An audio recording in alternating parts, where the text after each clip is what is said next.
अस्सलाम वालेकुम दोस्तों, कैसे हैं आप सब। उम्मीद करता हूँ सब ठीक ठाक होंगे। दोस्तों ये एक सिंगल वीडियो में दराज का कंप्लीट कोर्स है जिसमें दराज से रिलेटेड तकरीबन हर एक टॉपिक कवर्ड है। अगर आप दराज पर खुद का बिजनेस स्टार्ट करना चाहते हैं या फिर आप जो है दराज के वर्चुअल असिस्टेंट बनकर दराज वीए की सर्विसेज प्रोवाइड करना चाहते हैं तो ये कोर्स स्पेशली आपके लिए मैंने कुछ इस तरह से डिज़ाइन किया है कि आप ये एक सिंगल वीडियो देखने के बाद इंशाल्लाह इस काबिल हो जाएंगे कि आप अपना खुद का बिजनेस स्टार्ट कर सकें या फिर आप दराज वीए की सर्विसेज प्रोवाइड कर सकें। दोस्तों इस कोर्स में आपको दराज का अकाउंट बनाने से लेकर अपना पहला ऑर्डर प्रोसेस करके शिप करने तक हर एक डिटेल आपको इस कोर्स में मिल जाएगी और ये कोर्स देखने के बाद इंशाल्लाह ताला आप प्रोफेशनल किस्म के दराज सेलर इंशाल्लाह बन जाएंगे। तो शुरू करते हैं। हम शुरू करेंगे दराज का अकाउंट बनाने से। तो चलते हैं लैपटॉप की स्क्रीन पर और देखते हैं कि दराज का अकाउंट कैसे बनता है। अच्छा जी, सबसे पहले आपने आ जाना है गूगल पर और यहाँ सिंपली आपने दराज सर्च कर लेना है और फिर आपने आ जाना है दराज पर। और दराज पर आकर आपने यहाँ लेफ़्ट कॉर्नर पर देखें तो यहाँ लिखा हुआ है बिकम ए सेलर, तो आपने यहाँ पर क्लिक करना है। उसके बाद आप इस पेज पर आ जाएंगे। यहाँ पर आप अगर नीचे आएँ तो आप देखेंगे कि आपको यहाँ पर 3 ऑप्शन नज़र आएंगे। पहला है दराज माल सेलर का, दूसरा है लोकल सेलर का और तीसरा है डिजिटल सहूलत। दराज माल का अकाउंट वो लोग बनाते हैं जिनकी रजिस्टर्ड कंपनीज होती हैं या ऑथराइज्ड डीलर्स होते हैं वो प्रोडक्ट्स के। उसके बाद लोकल सेलर का अकाउंट होता है। लोकल सेलर हर बंदा यानी कि अकाउंट लोकल सेलर का खोल सकता है जिसके पास आईडी कार्ड और बैंक डिटेल्स हों या इजी पैसा अकाउंट हो।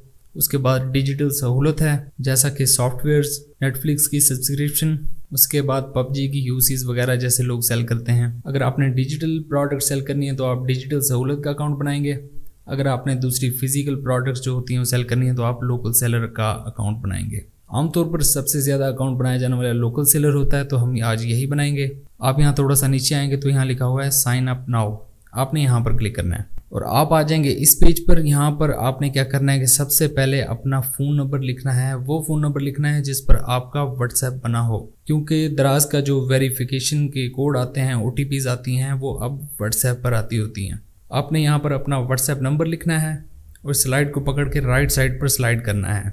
अब आप देखें तो बाकी ऑप्शंस भी हमारे अनलॉक हो गए हैं और आपको व्हाट्सएप पर एक OTP यानी कि वेरिफिकेशन कोड रिसीव हो जाएगा। वो कोड आपने यहाँ पर एंटर कर देना है। उसके बाद जनाब आपने अपना पासवर्ड सेट करना है। आपने एक अच्छा स्ट्रॉन्ग सा पासवर्ड यहाँ पर सेट करना है। उसके बाद नीचे यही पासवर्ड कंफर्म करना है। उसके बाद हमने नीचे रेफरल कोड लिखना है। हमारा जो रेफरल कोड है वो है SY650S। S5 भी बड़ा, 650 उसके बाद बड़ा S और उसके बाद हमने क्रिएट अकाउंट पर क्लिक कर देना है। ओके जी, हम आ जाते हैं इस पेज पर और यहाँ पर हमने सबसे पहला काम जो करना है वो ये करना है कि हमने अपने स्टोर का नाम लिखना है। यहाँ हम अपने स्टोर का नाम लिखेंगे। मैं लिखता हूँ मेंस स्पार्कल्स। उसके बाद हमने अपना ईमेल एड्रेस ऐड करना है। यहाँ हम ऐड पर क्लिक करेंगे और यहाँ पर आप अपना ईमेल एड्रेस लिखेंगे। ईमेल एड्रेस लिखने के बाद आपने यहाँ सेंड वाले बटन पर क्लिक कर देना है। आपको एक वेरिफिकेशन कोड आपके ईमेल एड्रेस पर भेज दिया जाएगा। हम ईमेल खोल लेते हैं अपना। ये देखें जी, हमारे पास ईमेल आ चुका है दराज का। ये वेरिफिकेशन कोड है। हमने ये वेरिफिकेशन कोड यहाँ से कॉपी करना है और यहाँ लाकर इसे पेस्ट कर देना है और यहाँ नेक्स्ट पर क्लिक कर लेना है। हमारा ईमेल ऐड हो जाएगा। उसके बाद हमने सिंपली नेक्स्ट पर क्लिक करना है। ले जी, ये हमारा स्टेप कंप्लीट हो गया है। अब हम आ जाते हैं एड्रेस इन्फॉर्मेशन के पेज पर। यहाँ पर हमने अपना एड्रेस डालना है। सबसे पहले तो हमने स्टेट सेलेक्ट करनी है। हम पंजाब सेलेक्ट कर लेते हैं। उसके बाद एरिया सेलेक्ट करना है। यहाँ से मैं अपना area Bahawalpur old city select करूँगा। उसके बाद यहाँ से हमने अपना डिस्ट्रिक्ट सेलेक्ट करना है। बेसिकली ये डिस्ट्रिक्ट का नाम नहीं होगा लेकिन आपके नज़दीक तरीन एरिया यहाँ पर होगा जो वो आपने यहाँ से सिलेक्ट करना है। तो यहाँ से मैं सिलेक्ट कर लेता हूँ सर्कुलर रोड। उसके बाद हमने यहाँ पर अपना कंप्लीट एड्रेस लिखना है। ये एक अहम पॉइंट है। अहम इसलिए है क्योंकि एड्रेस लिखने की एक फॉर्मेट है। एड्रेस लिखने की फॉर्मेट जो है वो ये है कि आपने सबसे पहले मकान नंबर या शॉप नंबर, अगर आप शॉप से बना रहे हैं या मकान से बना रहे हैं तो आपने शॉप नंबर या मकान नंबर, उसके बाद गली का नंबर या गली का नाम, उसके बाद नज़दीक रोड या रोड का नाम, उसके बाद अपना डिस्ट्रिक्ट एरिया, उसके बाद स्टेट और फिर कंट्री पाकिस्तान लिखना है। यानी कि आपने अपना कंप्लीट एड्रेस लिखना है मुकम्मल डिटेल के साथ। अगर आपका एड्रेस ठीक नहीं होगा तो आपका स्टोर वेरीफाई नहीं हो सकेगा, आपको दोबारा से लिख के दोबारा से अप्लाई करना पड़ेगा। तो हम यहाँ पर अपना कंप्लीट डिटेल्ड एड्रेस लिखेंगे। उसके बाद नेक्स्ट पर क्लिक कर देंगे। लीजिए हमारा एड्रेस भी ऐड हो चुका है। उसके बाद हम इस पेज पर आ जाते हैं। यहाँ पर आपने अकाउंट टाइप सेलेक्ट करनी है। यहाँ पर 2 टाइप्स आपको नज़र आएंगी।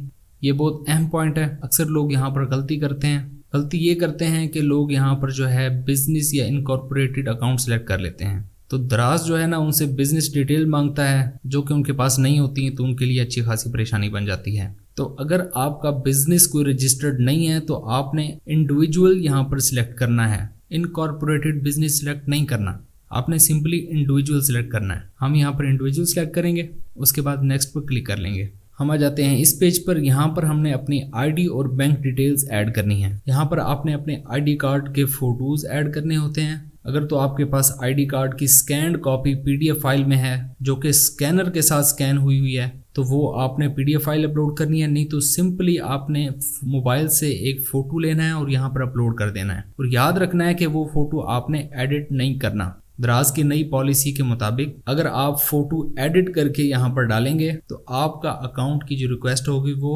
रिजेक्ट हो जाएगी। आपने सिंपल एक सीधा बिल्कुल फ़ोटो लेना है जिसमें आपका क्लियर आईडी कार्ड नज़र आ रहा हो, फ्रंट भी और बैक भी। ये 2 फोटोज़ लेने हैं आपने और यहाँ पर आपने अपलोड कर देने हैं। यहाँ पर हमने अपनी आईडी कार्ड की फ्रंट साइड अपलोड करनी है। मैं यहाँ पर क्लिक करूँगा और अपने कंप्यूटर से फ़ाइल उठाऊँगा।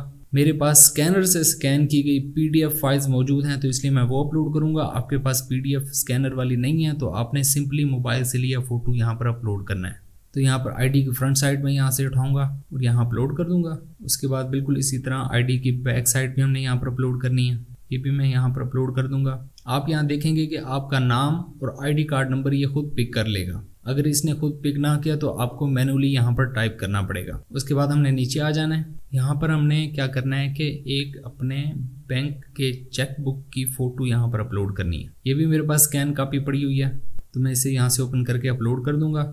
आपने जो फ़ोटो यहाँ पर अपलोड करना है अपनी चेक बुक का, उस पर कुछ लिखा हुआ नहीं होना चाहिए, चेक के ऊपर साइन नहीं होने चाहिए, कुछ भी ना लिखा हुआ हो, सिंपल ब्लैंक चेक हो जिसका क्लियर फ़ोटो आपने यहाँ पर अपलोड करना है, जिस पर आपकी सारी बैंक डिटेल्स, आपका नाम, bank account holder name, IBN number और सारा कुछ डिटेल वाज़े नज़र आनी चाहिए। वो आपने यहाँ पर अपलोड करनी है। उसके बाद आप नीचे आ जाएंगे।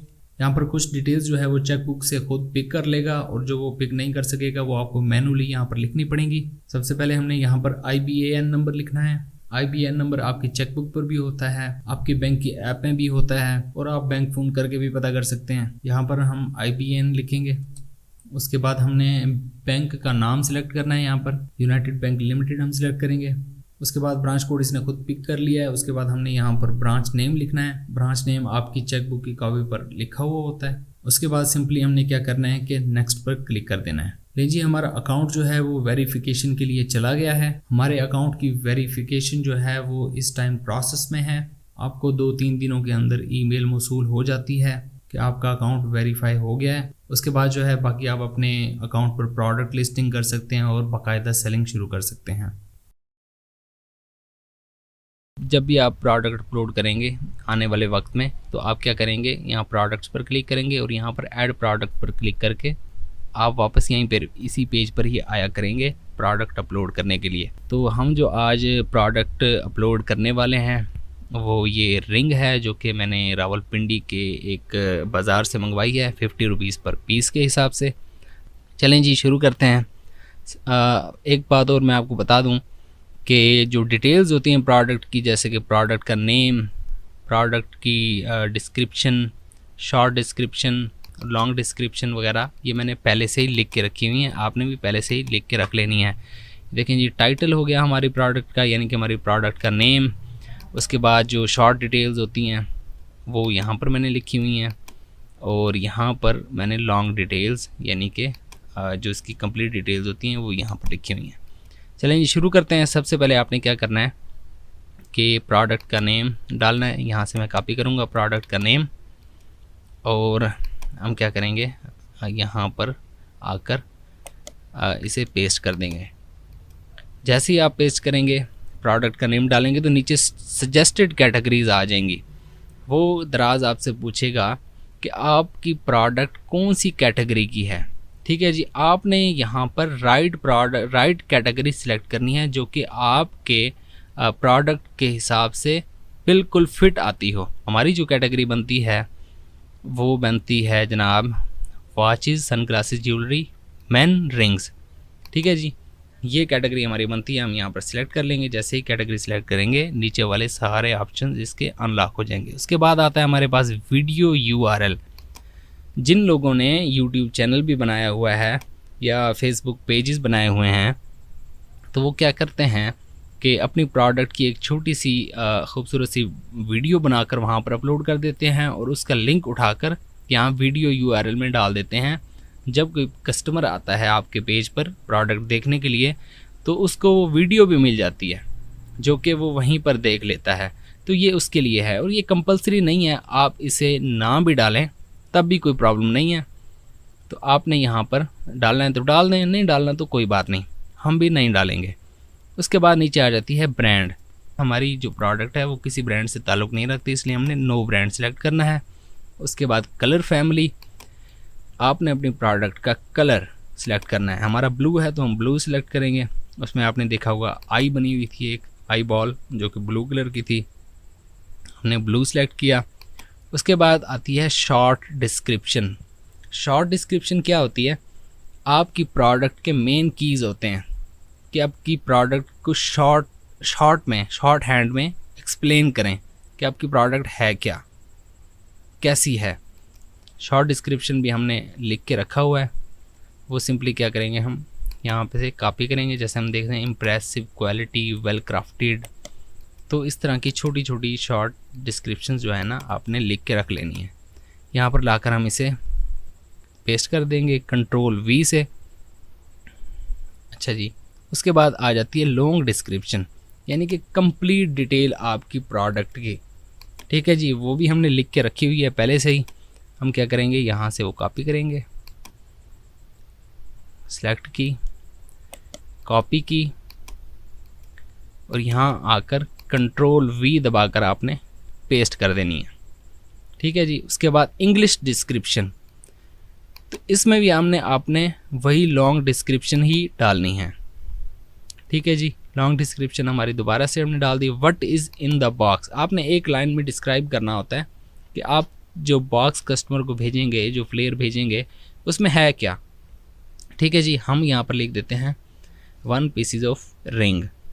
ठीक है जी, सिंपली आपने एक लाइन में डिफाइन करना होता है बॉक्स में है क्या जो आपने कस्टमर को भेजना है। उसके बाद यहाँ पर आ जाता है रिंग साइज़। कौन कौन से रिंग साइज़ जो है ना हमारे पास अवेलेबल है। हमारे पास सिंपली एक ही साइज़ है, कोई वेरिएशंस नहीं है, तो हमने 1 साइज़ सिलेक्ट करना है। उसके बाद हम नीचे आ जाते हैं अपलोड पर।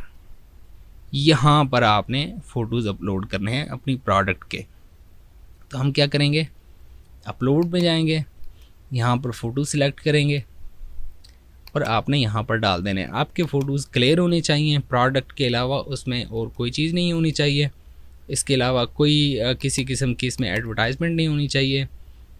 तो आपने क्लीन फ़ोटोज़, साफ़ सुथरे कोशिश करनी है कि वाइट बैकग्राउंड के साथ आपने यहाँ से फ़ोटोज़ डालने हैं। वाइट ना भी हों तो भी चलेंगे, लेकिन कोशिश करनी है कि बैकग्राउंड और प्रोडक्ट कंट्रास्ट में हो। ठीक है जी। आप यहाँ से देख सकते हैं, आप इंटरनेट से भी फ़ोटोज़ उठा सकते हैं अपने प्रोडक्ट के, कोई इशू नहीं है। तो आपने यहाँ पर सारे फ़ोटोज़ जो हैं वो आपने अपलोड कर देने। ये सारे मैंने अमेज़ॉन से उठाए हैं ये फ़ोटोज़, तो कोई इशू नहीं है, आप कहीं और से भी फ़ोटोज़ उठाकर यहाँ पर लगा सकते हैं। हमारे फ़ोटोज़ अपलोड हो गए हैं। उसके बाद हम नीचे आते हैं, प्राइस लिखनी है हमने। हमारी जो प्राइस है, हमने 50 रुपीज़ में एक रिंग ख़रीदी है, मिसाल के तौर पर हम यहाँ पर लिख देते हैं 200 प्राइस इसकी। ठीक है। उसके बाद स्पेशल प्राइस, यानी कि हम सेल लगाएंगे कि ये जो है प्राइस हम 140 कर देते हैं, भाई हम 140 रुपये में बेच रहे हैं, सेल लगी हुई है। आपने देखा होगा प्रोडक्ट्स पर, यहाँ हम से सिलेक्ट करेंगे ये सेल कब से कब तक रहेगी, हम इसे 1 साल की ड्यूरेशन के लिए लगा देते हैं। ठीक है जी। 8 तारीख से 8 तारीख तक इसे कंफर्म कर लेंगे। आपने अक्सर प्रोडक्ट्स पर देखा होगा कि उसकी जो मेन प्राइस होती है वो कटी हुई होती है और साथ लिखा होता है कि इतने % का डिस्काउंट, तो ये वो वाली सेल है। उसके बाद हमने यहाँ पर क्वांटिटी लिखनी है कि अपने पास स्टॉक कितना अवेलेबल है। मैं 6 पीसीज मेरे पास अभी पड़े हुए हैं फ़िलहाल, वैसे तो ज़्यादा पड़े हुए हैं, लेकिन मैं क्वांटिटी में 6 पीसीज डाल देता हूँ कि 6 पीस मेरे पास स्टॉक में पड़े हुए हैं जो मैंने बेचने हैं। उसके बाद सेलर SKU है, यहाँ पर आपने कुछ नहीं लिखना। ये बेसिकली आपकी प्रोडक्ट की एक आईडी होती है जो कि जिससे आपकी प्रोडक्ट पहचानी जाती है। तो ये सिस्टम खुद ब खुद जनरेट कर देता है, यहाँ पर आपने कुछ नहीं लिखना।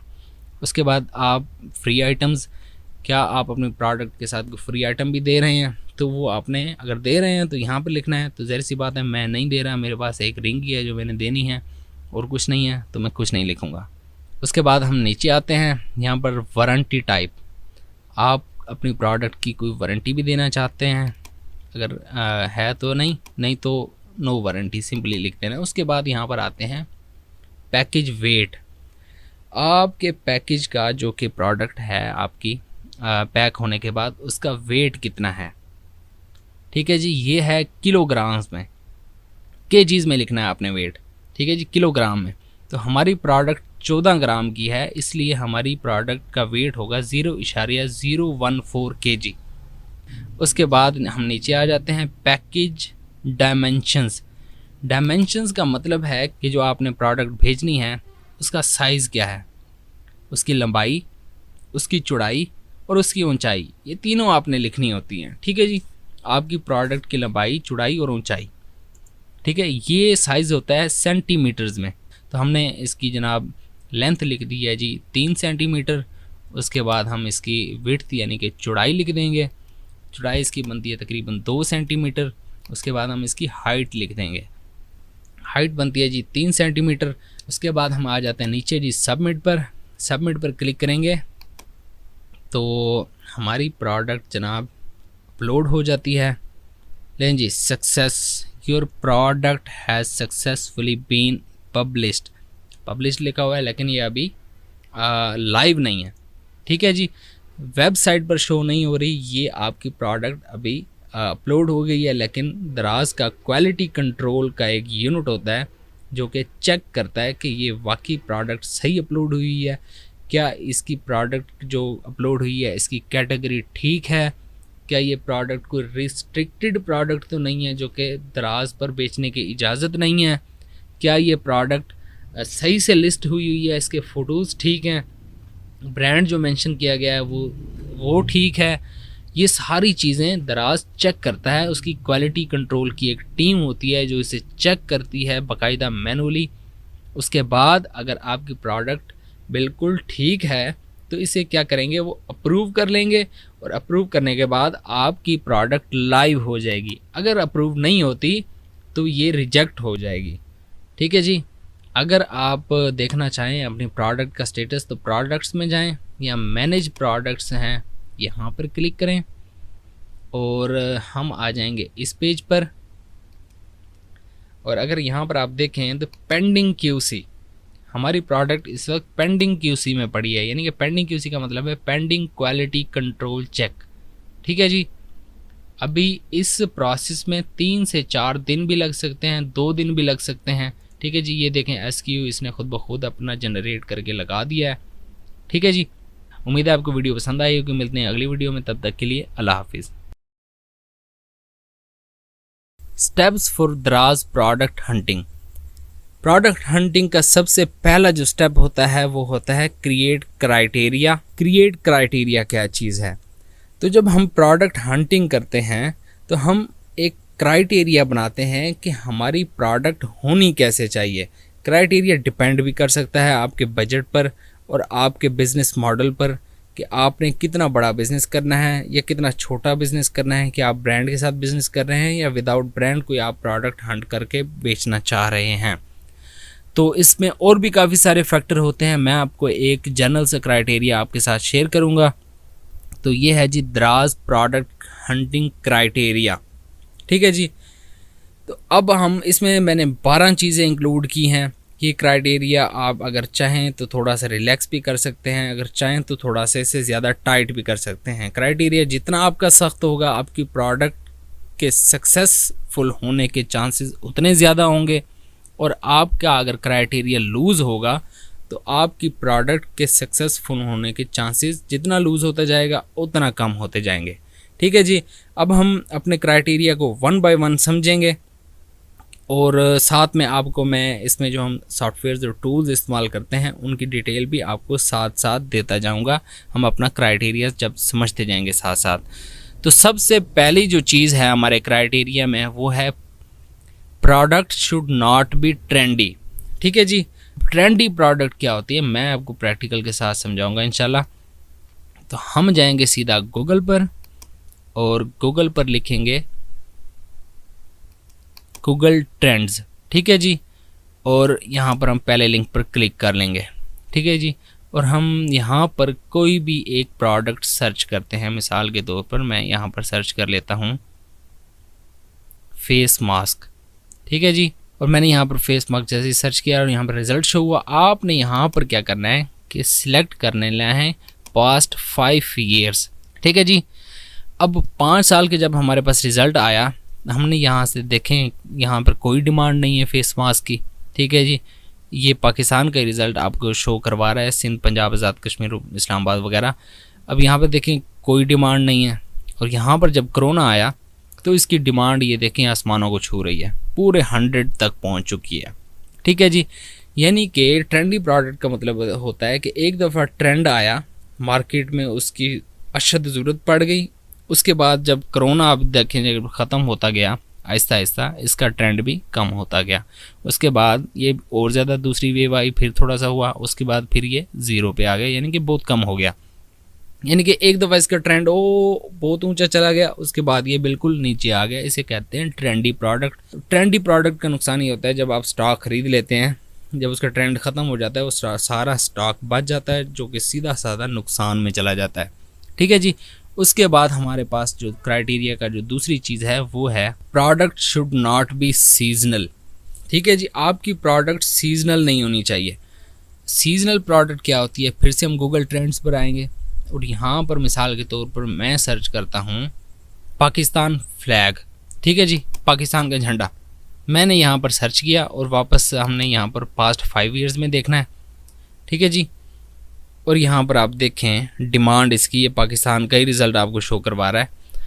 तो ये देखें इसकी डिमांड सिर्फ 14 अगस्त वाले दिनों में ही होती है, उसके बाद इसकी डिमांड बिल्कुल 0 हो जाती है। फिर जब 14 अगस्त आता है फिर ऊपर, फिर 14 अगस्त पे ऊपर, फिर 0, फिर 14 अगस्त पे ऊपर। यानी कि इसका ताल्लुक सीज़न के साथ है। एक ख़ास टाइम पीरियड होता है जब इनकी डिमांड होती है, जब वो टाइम पीरियड गुजर जाता है तो इनकी डिमांड ख़त्म हो जाती है। आपकी प्रोडक्ट ऐसी नहीं होनी चाहिए जो कि सीजनल हो, सीज़न के साथ जिसका ताल्लुक हो, ताकि आपने वो प्रोडक्ट ढूंढी है जिसकी कंसिस्टेंट डिमांड हो, मार्केट में हर वक्त डिमांड हो। ठीक है जी, मैं आपको एक और मिसाल देता हूँ। अगर आप वापस गूगल ट्रेंड्स पर जाएं और यहाँ पर आप सर्च करें टी शर्ट, और हम टी शर्ट को सर्च करते हैं और हम क्या करते हैं इसे वापस 5 ईयर में, आपने हमेशा 5 साल में रिज़ल्ट चेक करने हैं। देखें तो इसकी कंसिस्टेंट डिमांड है। ठीक है जी, ऊपर नीचे थोड़ा बहुत है लेकिन कंसिस्टेंट है, हर वक्त मार्केट में टी शर्ट की डिमांड है। समझ रहे हैं ना आप? आपकी प्रोडक्ट सीजनल भी नहीं है, ये वाली प्रोडक्ट आपकी ट्रेंडी प्रोडक्ट भी नहीं है, बल्कि इस प्रोडक्ट की कंसिस्टेंट डिमांड है मार्केट में। ठीक है जी, आपको ये 2 चीज़ें समझ आ गई। उसके बाद हमारी जो तीसरी चीज़ है, आपकी product should not be dangerous और इजीली ब्रेकेबल। जो डेंजरस प्रोडक्ट्स हैं, मिसाल के तौर पर पटाखे वगैरह हो गए, गन्स, छुरियाँ, चाकू, मतलब आर्मर से रिलेटेड चीज़ें, तो वो तो खैर दराज आपको बेचने की इजाज़त ही नहीं देता। उसके बाद कोई ऐसी आइटम्स भी ना हो आपकी जो इजीली ब्रेकेबल हों, जो कि आसानी से टूट जाएं। ये बहुत ज़्यादा इशू आता है दराज पर कि जब कस्टमर को प्रोडक्ट भेजी जाती है तो सही होती है, रास्ते में टूट जाती है, क्योंकि शिपिंग वाले होते हैं वो सामान उठा के कभी कभी फेंकते हैं। तो जो आसानी से टूटने वाली चीज़ें होती हैं, शीशे की चीज़ें, शीशे के बर्तन और इस तरह के ग्लोब शीशे के, तो ऐसी चीज़ें आसानी से टूट जाती हैं जिनका नुकसान सेलर को भुगतना पड़ता है। तो इसलिए ऐसी आइटम्स भी आपने नहीं बेचनी, नहीं हंट करनी जो कि ईज़िली ब्रेकेबल हों। ठीक है जी, उसके बाद हमारे पास चौथा पॉइंट आ जाता है, वो है product should not be related to expiry date. हमारे पास कई ऐसी फूड आइटम्स होती हैं और मेडिकल से रिलेटेड और ब्यूटी से रिलेटेड आइटम्स होती हैं जिन पर एक्सपायरी डेट लिखी होती है।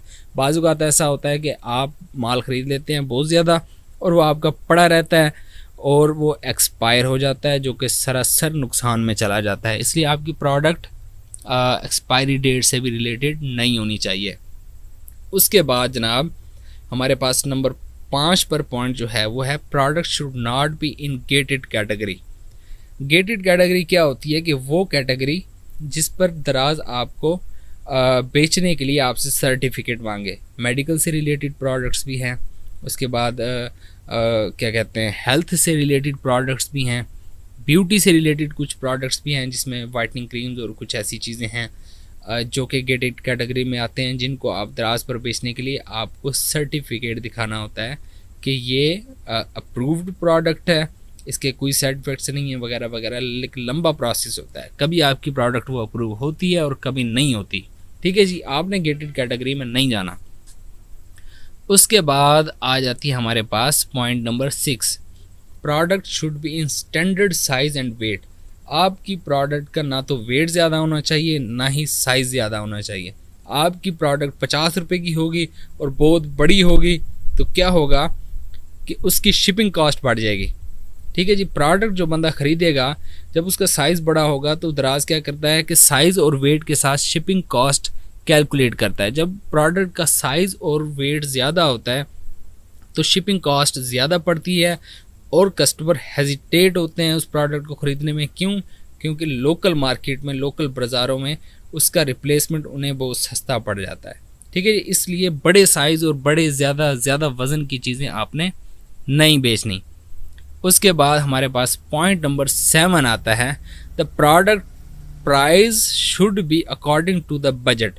ठीक है जी, आपने जो बजट बनाया है अपनी एक प्रोडक्ट के लिए या 2 प्रोडक्ट्स के लिए, तो आपकी प्राइस उस बजट के हिसाब से होनी चाहिए। आप एक ऐसी प्रोडक्ट ढूंढेंगे कि जिसकी प्राइस जो है ना आपके बजट के साथ मैच करती हो और आप एक नॉर्मल रेंज में इन्वेंट्री यानी कि स्टॉक अपना ख़रीद सकें। उसके बाद हमारा पॉइंट नंबर 8 है, reviews should be less than 500। ये क्या है? ये है reviews should be less than 500 का मतलब है कि वो प्रोडक्ट जो आप हंट करके बेचना चाह रहे हैं उस तरह की पहले अगर प्रोडक्ट्स बिक रही हैं दराज पर, तो उन जो आपके कंपटीटर्स हैं, आपके मुकाबले में जो लोग बेच रहे हैं, उनके रिव्यूज़, उनकी प्रोडक्ट के रिव्यूज़। मिसाल के तौर पर आपने एक कप बेचना है तो पहले जो लोग कप बेच रहे हैं उनके जो कप की लिस्टिंग हैं, उनकी जो प्रोडक्ट्स हैं, उन पे रिव्यूज़ 500 से ज़्यादा नहीं होने चाहिए।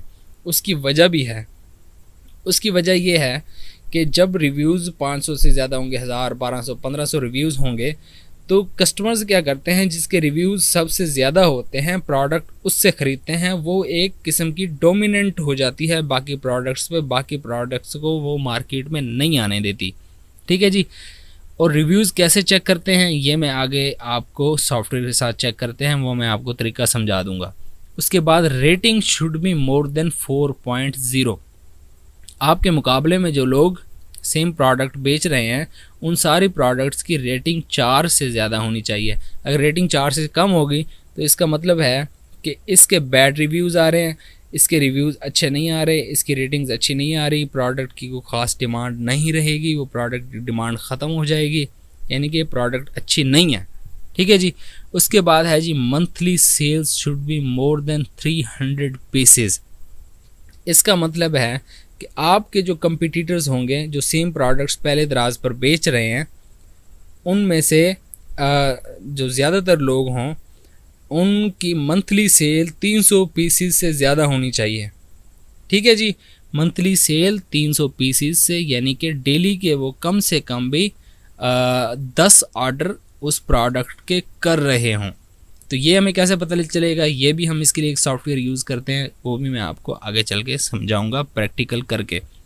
उसके बाद जनाब listing age should not be more than 9 months.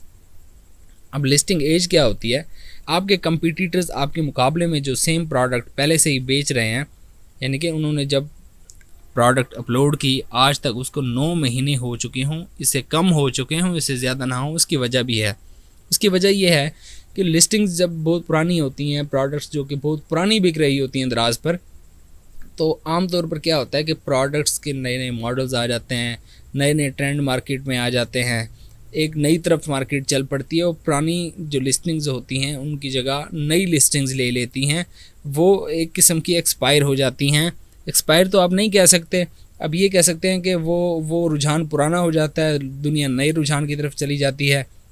तो इसलिए अगर बहुत पुरानी 3-3, 4-4 साल पुरानी आप लिस्टिंग उठा के लेकर आएंगे, प्रोडक्ट हंटिंग करेंगे, प्रोडक्ट ढूंढेंगे, तो ऐसे उसका रुझान ख़त्म हो जाएगा प्रोडक्ट का और आपकी इन्वेंट्री ज़ाया होने का ख़तरा होता है। इसलिए आप वो प्रोडक्ट चूज़ करेंगे जिसकी लिस्टिंग एज 9 मंथ से ज़्यादा ना हो। जो लोग पहले बेच रहे हैं वो 9 महीने से ज़्यादा ना हो गए उन्हें बेचते हुए, ठीक है जी, ताकि मार्केट में उसकी कंसिस्टेंट डिमांड जो है ना वो बरकरार हो। उसके बाद हमारा जो पॉइंट नंबर 12 है वो है जी, product should not be brand dominant. अब ब्रांड डोमिनेंट क्या होती है ये भी मैं आपको समझा देता हूँ। ब्रांड डोमिनेंट का मतलब होता है कि वो प्रोडक्ट कोई ब्रांड ना बेच रहा हो, यानी कि दराज माल के सेलर्स वो प्रोडक्ट ना बेच रहे हों।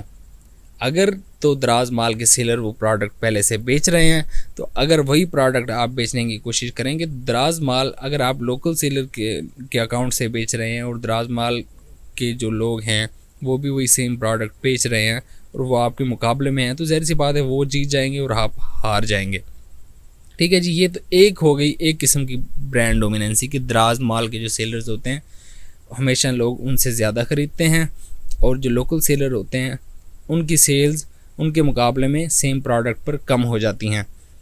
उसके बाद एक और किस्म की ब्रांड डोमिनेंसी भी होती है, वो होती है कि किसी के रिव्यूज़ बहुत ज़्यादा हों, 500 से ज़्यादा रिव्यूज़ पर चली गई, 1000, 1500, 2000, 3000 रिव्यूज़ किसी ने इकट्ठे किए हुए हैं उसी प्रोडक्ट पर जो आप भी बेचना चाह रहे हो, सेम प्रोडक्ट वो भी बेच रहा है, उसके रिव्यूज़ बहुत ज़्यादा हैं, तो ज़ाहिर सी बात है कि वो बाकी मार्केट पर डोमिनेंसी हासिल कर लेगा।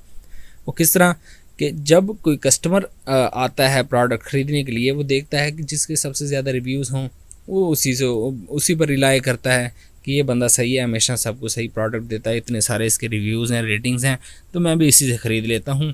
वो 150 का कोई मसला नहीं है, भले उसका रेट भी थोड़ा सा ज़्यादा हो तो भी वो लोग उसी से ख़रीद लेते हैं। क्यों?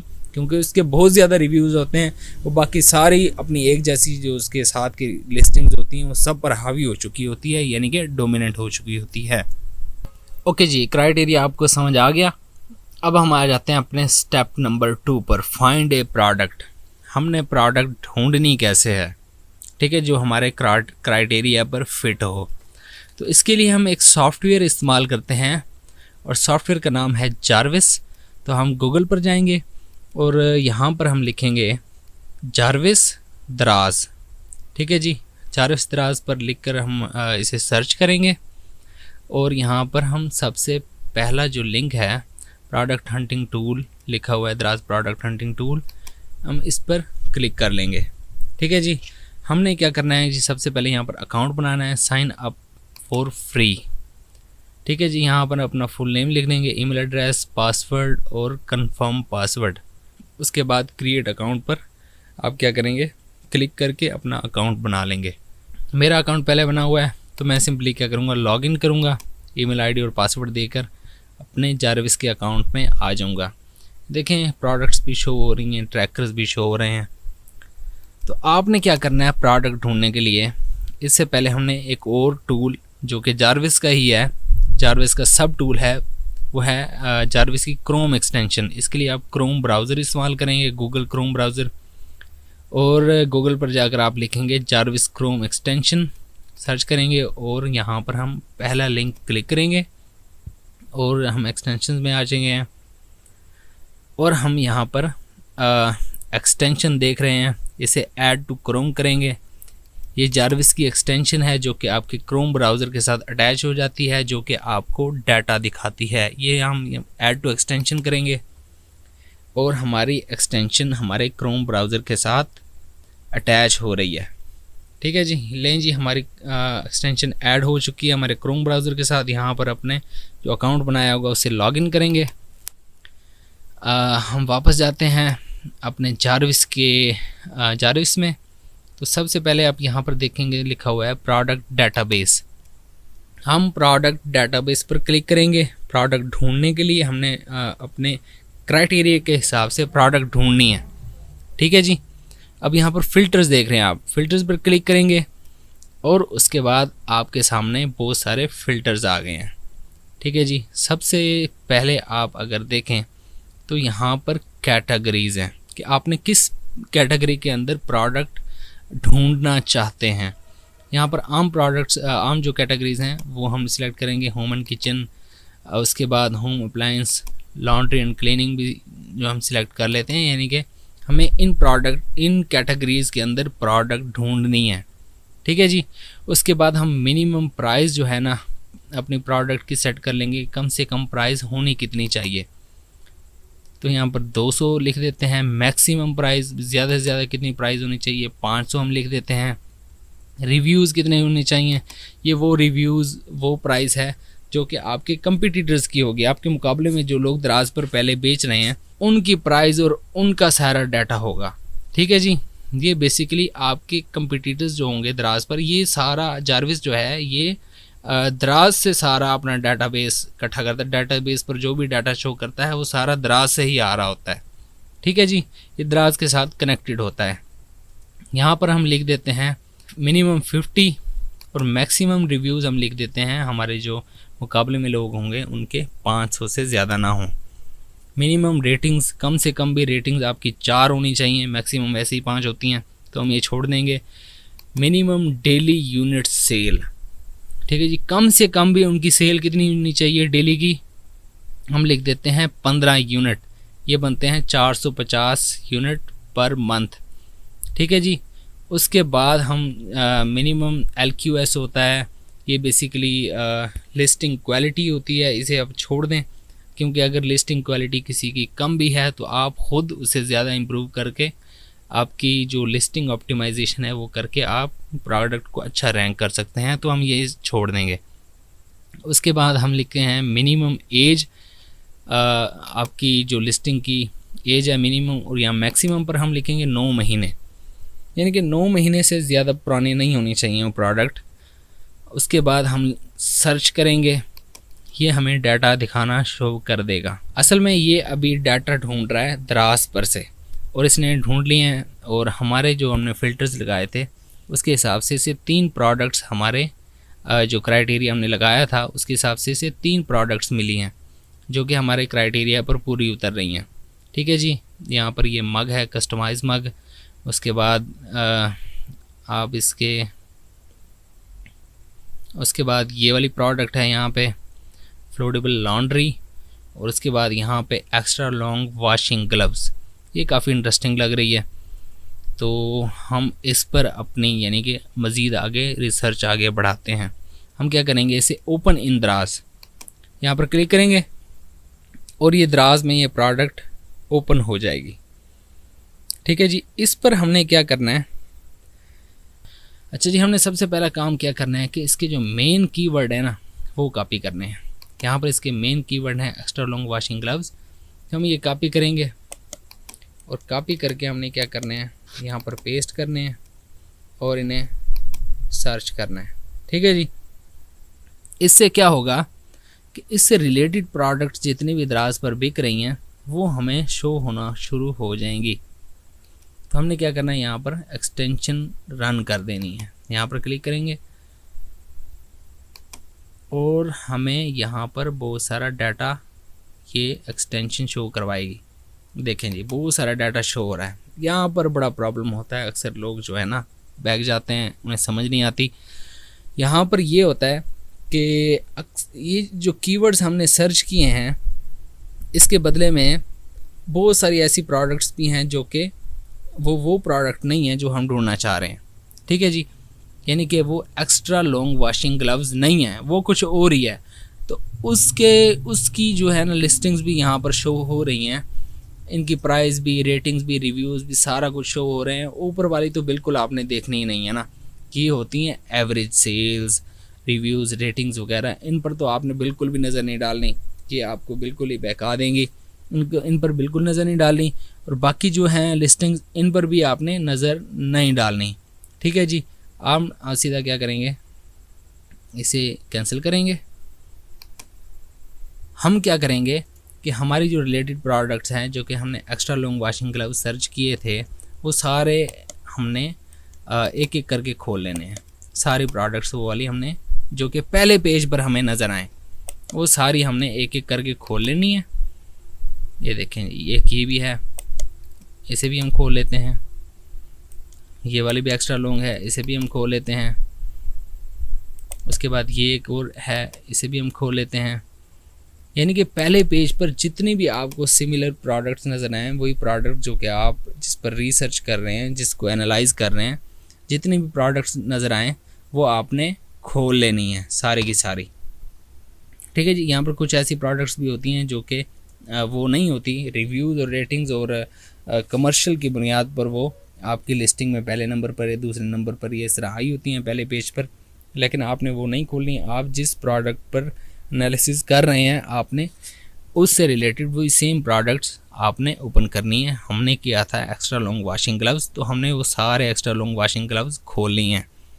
तो यहाँ हमने क्या करना है, एनालाइज करना है कि पहले पेज पर जो लोग बेच रहे हैं उन सब की सेल्स मैच करनी है।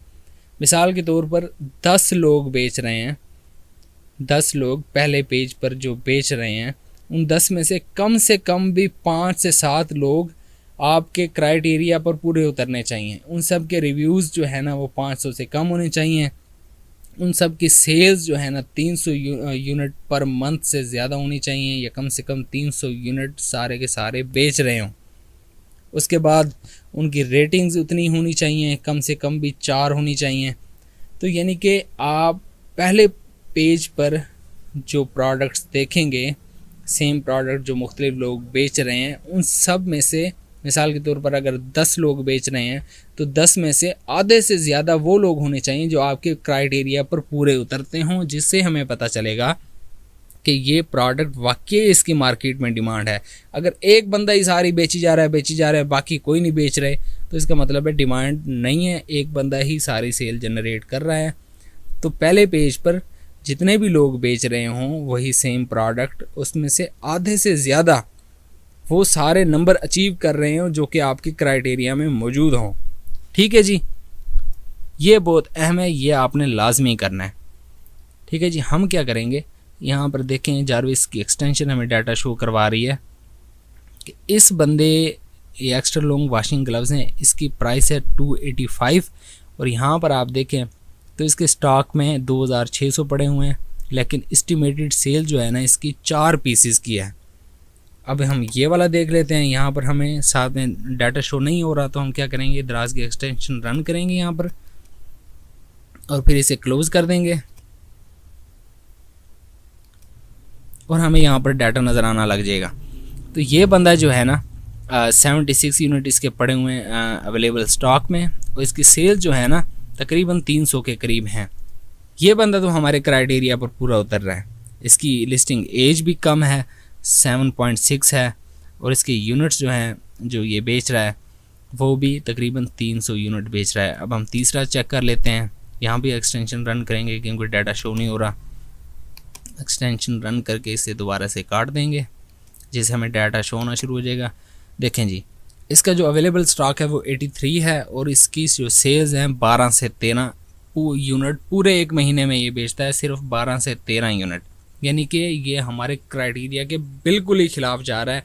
हमारे क्राइटेरिया में था कि 300 यूनिट कम से कम बेचता होना चाहिए आपका कंपटीटर, वरना हम समझेंगे कि इस प्रोडक्ट की डिमांड नहीं है मार्केट में। हम चौथा भी चेक कर लेते हैं, और यहाँ पर जाकर हम फिर से हम एक्सटेंशन रन करेंगे ताकि हमें डाटा नज़र आए। तो ये हमने फिर से काट देनी है, और नीचे डाटा शो हो रहा है। ये बंदा भी सिर्फ 4 यूनिट तकरीबन बेच रहा है, 88 इसके अवेलेबल स्टॉक में पड़े हुए हैं। उसके बाद हम एक और चेक कर लेंगे।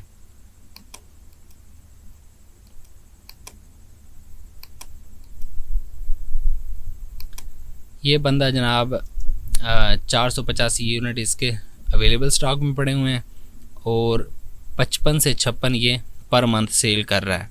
उसके बाद हम एक और चेक कर लेंगे। इस तरह 1 बाय 1 आपने सारे जो सेलर्स आपने सिलेक्ट किए होंगे उनका डाटा आपने चेक करना है, इस तरह क्रोम एक्सटेंशन रन करके। ठीक है जी, इसे हम इसे दोबारा काट देते हैं।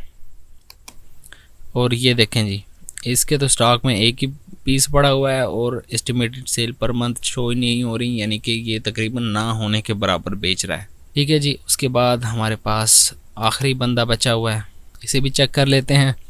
हम वही क्रोम एक्सटेंशन रन करेंगे यहाँ पर।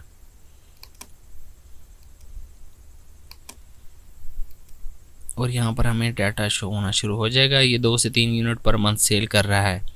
इसका मतलब ये है कि हमारे जो कंपटीटर्स हैं जो कि पहले पेज पर आए थे, उनमें से 1 या 2 ऐसे हैं जो सेल जनरेट कर रहे हैं, बाकी सारे एवं ही वेले बैठे हुए हैं।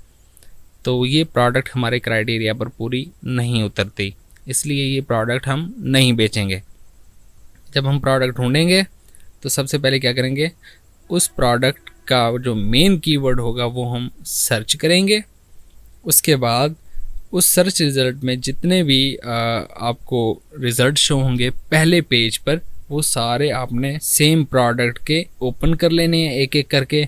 उन सब को फिर आपने एनालाइज करना है और देखना है कि इनमें से आधे से ज़्यादा आपके जो क्राइटेरिया है उसको मीट करते हों।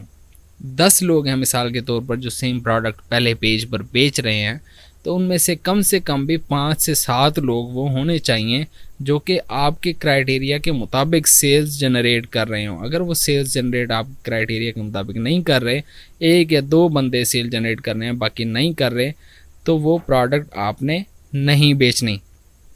ठीक है जी, तो ये था जी प्रोडक्ट हंटिंग। उम्मीद है आपको समझ आ गई होगी कि प्रोडक्ट हंटिंग कैसे की जाती है। हम आते हैं वापस क्राइटेरिया पर। हमारा क्राइटेरिया था कि मंथली सेल 300 पीसीज होने चाहिए, इससे कम नहीं होने चाहिए। आप लूज़ करना चाहें तो कर सकते हैं क्राइटेरिया को, लेकिन जितना क्राइटेरिया आपका लूज़ होगा प्रोडक्ट की सक्सेस का रेट उतना कम होता जाएगा। प्रोडक्ट का जो हंटिंग क्राइटेरिया है वो जितना सख्त होगा, प्रोडक्ट के कामयाब होने के चांसेस उतना ज़्यादा होंगे। तो जी ये है तरीक़ाकार प्रोडक्ट हंटिंग का। उम्मीद है आपको समझ आ गई होगी। तो इंशाल्लाह ताला मुलाकात होती है अगली वीडियो में, तब तक के लिए अल्लाह हाफिज़। आज हम सीखने वाले हैं कि आपने अपना पहला ऑर्डर कैसे प्रोसेस करना है, उसके बाद कैसे आगे शिप करना है कस्टमर को। तो आज हमारा पहला ऑर्डर आ चुका है इस अकाउंट पर, तो हम शुरू करेंगे अपना ऑर्डर प्रोसेस करना। सबसे पहले आप क्या करेंगे, ऑर्डर एंड रिव्यूज़ पर क्लिक करेंगे। उसके बाद मैनेज ऑर्डर्स पर क्लिक करेंगे और आप इस पेज पर आ जाएंगे। यहाँ आप देखें तो हमारा ऑर्डर इस टाइम जिसका स्टेटस है वो पेंडिंग है, तो अभी ये पेंडिंग में पड़ा हुआ है। आगे हमने इसे प्रोसेस करना है। तो सबसे पहले आप क्या करेंगे, अच्छा ये जो चीज़ आप देख रहे हैं ये SLA ब्रीच्ड, ये वार्निंग है मेरे लिए, क्योंकि ये ऑर्डर 4 दिन हो गए तकरीबन आया हुआ है और अभी तक मैंने इसे प्रोसेस नहीं किया, तो ये वार्निंग है। लेकिन आपने ऐसा नहीं करना, आपने टाइम पे प्रोसेस करके टाइम पे शिप करना है, वरना आपके रेटिंग एंड रिव्यूज़ जो है ना वो गिर जाते हैं और आपको ऑर्डर्स कम आते हैं। मेरा जो ये ऑर्डर लेट हो रहा है उसकी वजह ये है कि मुझे कोई शिपिंग प्रोवाइडर जो है ना अलॉट नहीं किया गया था दराज की तरफ से, तो मैंने उनसे बातचीत करके अपना शिपिंग जो प्रोवाइडर है वो अलॉट करवाया है। इस वजह से मेरा ये अपना ऑर्डर जो है ना लेट हो रहा है। चलें खैर आगे बढ़ते हैं। हमने इस ऑर्डर को अभी प्रोसेस करना है। सबसे पहले आपने यहाँ पर क्लिक करना है, यानी कि आपने इसे सिलेक्ट कर लेना है। उसके बाद आपने सेट स्टेटस पर क्लिक करना है और इसे रेडी टू शिप पर क्लिक कर लेना है, यानी कि हम इसका स्टेटस सेट कर रहे हैं। यहाँ पर हमसे मांग रहा है इनवॉइस नंबर, तो यहाँ पर हम कोई नंबर भी दे सकते हैं। मिसाल के तौर पर मैं यहाँ पर 1 2 3 लिख देता हूँ और हम सेव इनवॉइस आईडी पर क्लिक करेंगे। हमारी जो इनवॉइस आईडी है वो सेव हो चुकी है।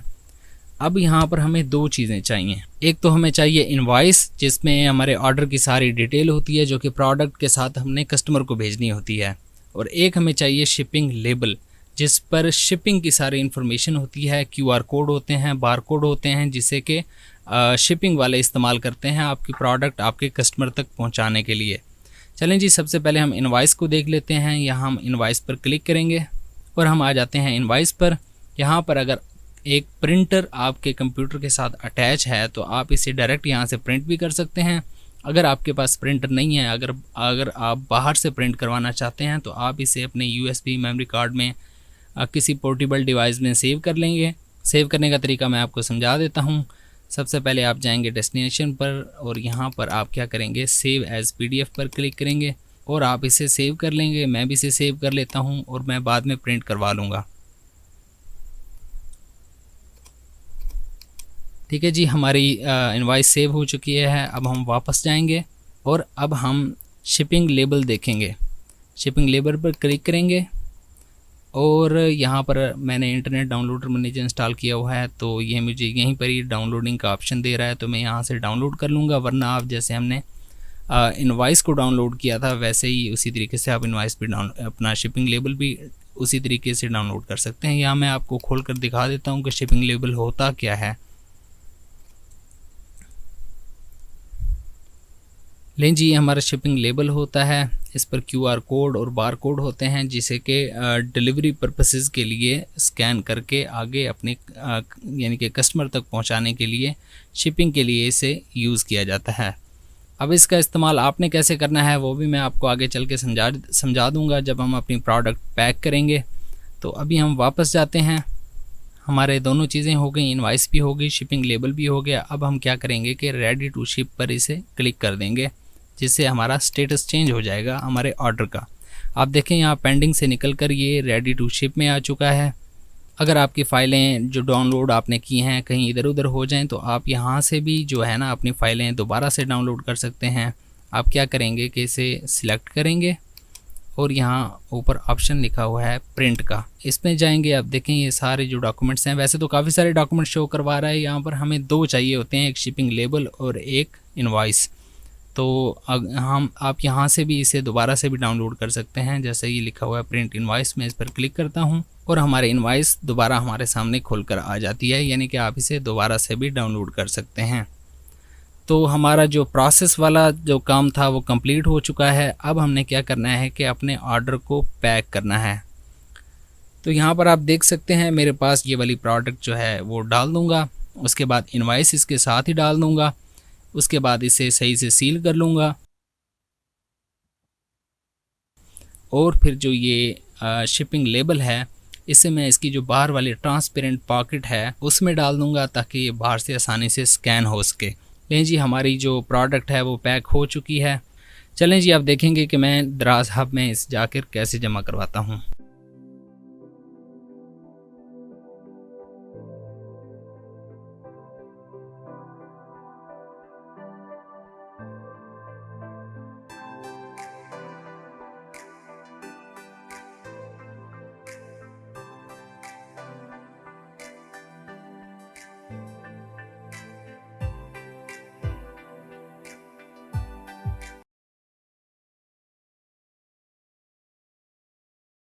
आप अपने दराज स्टोर को TCS, लेपर्ड या किसी और जो शिपिंग कंपनी है उसके साथ कैसे लिंक कर सकते हैं। आमतौर पर क्या होता है कि दराज की खुद एक शिपिंग कंपनी है जिसका नाम है PK Dex। तो उसमें क्या होता है कि आप अपना जो प्रोडक्ट होती है उसे पैक करके दराज हब में जमा करवा देते हैं और वो कस्टमर तक पहुंचा देते हैं। दराज के ये हब जो हैं, PK Dex कंपनी के ये जो दराज हब हैं, ये तकरीबन सब बड़े शहरों में हैं, लेकिन आपकी कुछ ऐसे सेलर्स भी होते हैं जिनकी लोकेशंस दराज हब से ज़्यादा दूर होती है, जिसकी वजह से उनका हब पर जाना पॉसिबल नहीं होता। तो इसके लिए क्या होता है कि दराज आपको लिंक कर देता है किसी नज़दीकी TCS कंपनी के साथ या फिर लेपर्ड कंपनी के साथ या फिर इसी तरह की किसी और शिपिंग कंपनी के साथ लिंक कर देता है। तो ये अपने स्टोर को किसी कंपनी के साथ कैसे लिंक करवाया जाता है इस वीडियो में इंशाल्लाह मैं आपको प्रैक्टिकल करके समझाने वाला हूँ। जो कंपनी आपके प्रोडक्ट्स को आपके कस्टमर्स तक पहुँचाती है उसे हम शिपिंग प्रोवाइडर कहते हैं। वो TCS भी हो सकता है, वो लेपर्ड भी हो सकता है और वो खुद दराज की कंपनी जिसे PK Dex कहते हैं वो भी हो सकती है। जब आप दराज सेलर का नया अकाउंट बनाते हैं तो आपका कोई भी शिपिंग प्रोवाइडर नहीं होता। जैसे ही आपका पहला ऑर्डर आता है, आप पहला ऑर्डर रिसीव करते हैं तो उसके 24 घंटे के अंदर अंदर दराज आपको कोई ना कोई शिपिंग प्रोवाइडर दे देता है, यानी कि आपको शिपिंग प्रोवाइडर अलॉट कर देता है। बाज़ औक़ात ऐसा भी होता है कि ऑर्डर आने के 24 घंटे बाद भी आपका शिपिंग प्रोवाइडर अलॉट नहीं किया जाता, या फिर आपको ज़रूरत होती है किसी अगर तो आपकी लोकेशन से दराज हब दूर है तो आपको TCS या लेपर्ड के साथ लिंक होने की ज़रूरत होती है, तो आप उनसे रिक्वेस्ट करते हैं जिससे आप दराज से बात करते हैं। चलें जी, हम देख लेते हैं कि ये सारा प्रोसेस होता कैसे है। तो आपने क्या करना होता है कि लॉगिन करना होता है। लॉगिन के बाद यहाँ पर अकाउंट एंड सेटिंग्स पर जाना होता है और यहाँ पर प्रोफाइल पर आपने क्लिक करना होता है। आप इस पेज पर आ जाते हैं और यहाँ पर आपने शिपिंग प्रोवाइडर पर क्लिक करना होता है। आप देख सकते हैं ये एक नया अकाउंट है, तो इसका कोई भी शिपिंग प्रोवाइडर इसको अलॉट नहीं किया गया अभी तक। हालांकि इसका एक ऑर्डर आ चुका है इस अकाउंट का अभी तक, लेकिन 24 घंटे भी गुजर चुके हैं, लेकिन तब भी इसका शिपिंग प्रोवाइडर अलॉट नहीं किया गया। तो अब हम दराज से बात करेंगे, उन्हें कहेंगे कि काइंडली हमारा शिपिंग प्रोवाइडर हमें अलॉट करें ताकि हम अपना जो प्रोडक्ट है उसे पैक करके वहाँ पहुँचा सकें। तो इसका क्या तरीक़ाकार है, अब हम वो समझ लेते हैं। ये देखें, मेरा पहला ऑर्डर भी आया हुआ है इस अकाउंट पर। तो हम क्या करेंगे कि हम जाएंगे सेलर सपोर्ट पर और यहाँ हम क्लिक करेंगे हेल्प सेंटर पर। जैसे ही आप हेल्प सेंटर पर क्लिक करेंगे आप इस पेज पर आ जाएंगे और इस पेज में अगर आप नीचे जाएं तो यहाँ पर लिखा हुआ है चैट नाउ। 9 बजे से लेकर सुबह 9 बजे से लेकर शाम 5 बजे तक आप दराज के कस्टमर केयर के नुमाइंदे से चैट करके बात कर सकते हैं। मैं आपको चैट करके दिखाता हूं, क्योंकि मैंने भी इस अकाउंट के लिए एक शिपिंग प्रोवाइडर अलॉट करवाना है। तो मैं यहाँ पर क्लिक करता हूं और हम आ जाते हैं सीधा चैट में। यहाँ मैं सबसे पहले लिख देता हूँ अस्सलाम वालेकुम। अगर आप चाहें उर्दू में बात कर सकते हैं, अगर आप चाहें तो इंग्लिश में भी बात कर सकते हैं, जैसा आपको आसान लगे। चलें जी, हम इन्हें अपना मसला बताते हैं। तो मैं लिखता हूँ सर मेरा पहला ऑर्डर आ चुका है, 24 घंटे से ज़्यादा हो गए हैं, पर मुझे कोई शिपिंग प्रोवाइडर अलॉट नहीं किया गया अभी तक। अगर आपने TCS के साथ लिंक करवाना होगा या लेपर्ड के साथ लिंक करवाना होगा तो आप लिखेंगे कि दराज हब मेरी लोकेशन से बहुत ज़्यादा दूर है, तो काइंडली किसी TCS या लेपर्ड के साथ मेरा अकाउंट लिंक कर दें। तो आपने यानी कि बात करके अपना मसला उन्हें बताना है। अच्छा जी, उन्होंने मुझे एक और मैसेज भेजा है, हमारी जानिब से जो दुश्वारी का सामना आपको करना पड़ रहा है उसके लिए हम बेहद माजरत चाहते हैं। ठीक है जी। उसके बाद एक और मैसेज किया है, मगर फ़िक्र ना करें, मैं आपकी प्रॉब्लम सोल्व करने के लिए यहाँ हाजिर हूँ। बहुत बेहतरीन जी।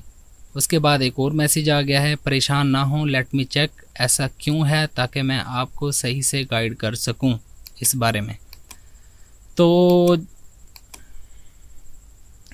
लें जी, एक और स्क्रीनशॉट इन्होंने भेजा है और नीचे लिखा है, सर आप प्लीज़ मुझे उस ऑर्डर आईडी शेयर कर सकते हैं ताकि मैं आपकी मदद कर सकूं इस हवाले से। यानी कि जो मेरा ऑर्डर आया हुआ है वो उस ऑर्डर की आईडी मांग रहे हैं ताकि उस ऑर्डर की इन्फॉर्मेशन चेक करके ये देखें कि अभी तक इस अकाउंट के लिए शिपिंग प्रोवाइडर अलॉट क्यों नहीं किया गया।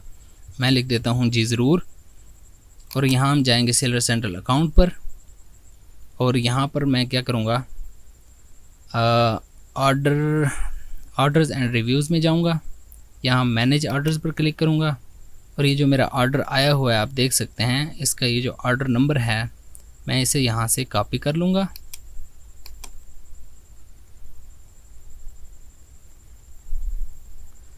और वापस चैट में आ जाऊँगा और इसे यहाँ पर पेस्ट करके इनको भेज दूँगा।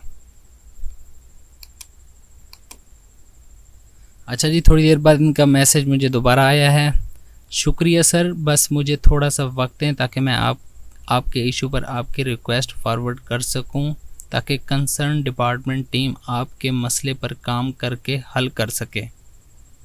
ठीक हो गया जी, मेरी कंप्लेन पहुंच चुकी है और ये लोग इस पर काम कर रहे हैं। अब हम क्या करेंगे कि एक दिन और वेट करेंगे और ये नेक्स्ट डे हम अपने अकाउंट में आ चुके हैं और हम शिपिंग प्रोवाइडर चेक करेंगे। लें जी, हमारा शिपिंग प्रोवाइडर हमें अलॉट कर दिया गया है, PK डेक्स। यानी कि जो दराज का अपना शिपिंग कंपनी है दराज की, वो हमें अलॉट कर दी गई है। अब मैं अपने पैकेजेस यानी कि दराज हब में पहुंचाया करूंगा, और जिन लोगों ने TCS के लिए अप्लाई किया होगा या लेपर्ड के लिए अप्लाई किया होगा, उनके लेपर्ड और TCS भी यहाँ पर शो हो रहे होंगे। और ऐसा होता है कि जिन अकाउंट्स के साथ लेपर्ड या TCS लिंक किया जाता है, उनको एक एरिया मैनेजर का नंबर भी दिया जाता है। जिन एरियाज़ में दराज के हब नहीं होते, वहाँ पर क्या करता है, दराज के हर जगह पर एक एरिया मैनेजर बैठा देता है जो कि शिपिंग कंट्रोल करता है। तो वो आपको एरिया मैनेजर का नंबर भी दे देंगे, जिससे आप कांटेक्ट भी कर सकते हैं, और वो आपको मज़ीद आगे गाइड भी करेगा कि कौन से TCS ऑफिस में जाना है, कैसे पार्सल जमा करवाना है। यानी कि वो आपको सारी डिटेल वो आपको समझा भी देंगे, आपका एरिया मैनेजर, जिससे आप हर वक्त कांटेक्ट कर सकते हैं। दोस्तों अब बात कर लेते हैं प्रोडक्ट सोर्सिंग की। जब आप दराज पर स्टोर बना लेते हैं तो ज़ाहिर सी बात है आपको प्रोडक्ट खरीदनी होती हैं और उसके बाद आपको दराज पर सेल करनी होती हैं। तो आप प्रोडक्ट्स कहाँ से ख़रीद सकते हैं? प्रोडक्ट खरीदने के बेसिकली 3 तरीके हो सकते हैं। पहला तरीका तो ये है कि आप जो है लोकल होलसेल मार्केट से सोर्सिंग करें। हम सब जानते हैं कि पाकिस्तान की सारे बड़े शहरों में बड़ी बड़ी होलसेल मार्केट्स हैं। आपने जो प्रोडक्ट हंट की होती है, आप वो प्रोडक्ट जो है होलसेल मार्केट्स में ढूंढ सकते हैं और वहाँ से लोकली सोर्स कर सकते हैं। इसका मसला ये होता है कि जब आप लोकल होलसेल मार्केट से सोर्स करते हैं तो आपको प्रोडक्ट निस्बतन महंगी पड़ती है और अल्टीमेटली आपका जो प्रॉफिट मार्जिन है वो कम हो जाता है। उसके बाद जो दूसरा तरीका सोर्सिंग का है वो ये है कि आप डायरेक्टली जो है इम्पोर्टर्स से सोर्स करें। कराची, शेरशाह मार्केट, उस तरह की दीगर जो बड़ी मार्केट्स हैं जहाँ पर डायरेक्टली इम्पोर्टर्स जो है डायरेक्टली सामान चाइना और दीगर कंट्री से इंपोर्ट करते हैं, आप उन इम्पोर्टर्स को विजिट कर सकते हैं और वहाँ से प्रोडक्ट परचेज कर सकते हैं। इम्पोर्टर्स के साथ एक बहुत बड़ा मसला है, वो ये है कि जब उनको पता चलता है कि ये बंदा जो है ऑनलाइन सेल करता है तो वो शुरू में आपको जो है प्रोडक्ट सही रेट पर दे देते हैं, लेकिन जब आप दूसरी दफ़ा उनसे प्रोडक्ट लेने जाते हैं तो वो काफ़ी ज़्यादा रेट ज़्यादा कर देते हैं। तो आपको क्या करना होता है कि इस बात का ख्याल रखना होता है।